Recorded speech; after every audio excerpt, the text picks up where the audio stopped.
যাস না চলে হামকে ছেড়ে কিনে দিব তোরে শাড়ি হাতে দিব হাত ঘড়ি আর দিব কাজের চড়ি। হাই গাইজ, আজ চলে আসছি মেলা দেখতে। এটা যদিও আজকে লয়, এটা বৈশাখ মাসের 31 তারিখে যে শিবের গাজনটা হয় সেই শিবের গাজনটাই।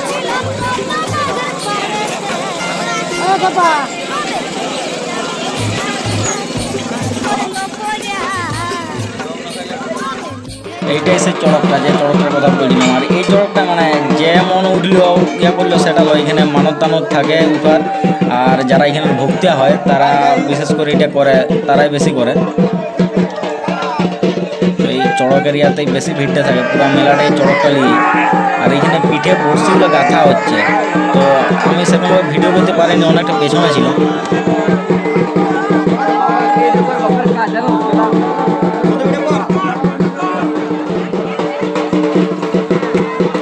ওই যে মাঝখানে যাকে ঘিরে সবাই নাচ করছে, জড়াই ধরছে, ওরই পিঠে গাঁথা হয়েছে।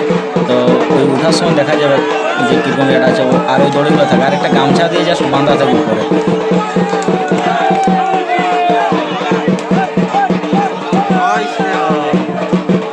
সত্যি দেখলে গাড়িটা পুরো কাটা দিয়ে উঠে। আর এটা দেখার জন্য এখানে ভিড়টা প্রচণ্ড ভিড় হয় এই বৈশাখ মাসের এত রোদে।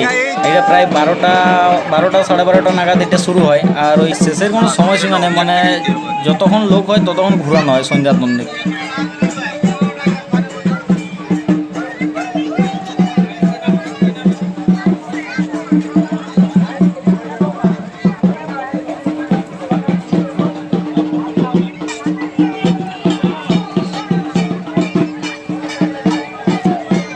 বড়শিগুলোর সাথে যে দড়িটা থাকে, ওই দড়িটা আর একটা গামছা দিয়ে এখানে বাঁধা হয়, এই যে ঘুরছে তারপরে। আর এখানে ঘুরতে ঘুরতে মানে মিষ্টি, লাড্ডু, পয়সা, যার যেটা মন যায়, এই বাতাসা এসব ছড়ায় আর কি।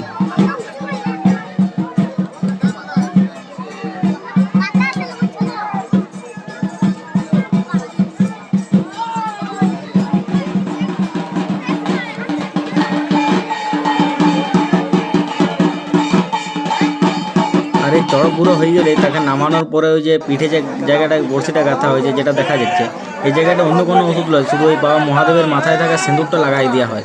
আর অতক্ষণ আমরা শুধু উপরে সিনটা দেখছিলাম, আর নিচেরটাও কিছু কম যায় না। ওই দিকে দেখো কি ঘোলটানটা ঘোলটি চাই, দেখো মানে ফুর্তিটা একাই পাই গেছে। আমরা তো মেলা দেখতে আসিছি ভাই, আর ইয়ার তো ফুর্তি লিতে আসিছে।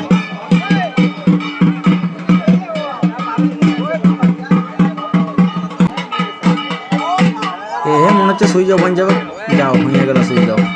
শুধু মেলাটা দেখলে হবো না, এবার মেঘটার দিকেও দেখতে হয়। যাই হোক, মেঘের অবস্থা ভালো হয়, আমরা এবার ঘর চললাম, নালে মনে হয় যেতে পাবো না। তো ভিডিওটা যদি ভালো লাগে থাকে লাইক, শেয়ার আর সাবস্ক্রাইব করে দিও। এখন তো মনে আসলাম, টাটা।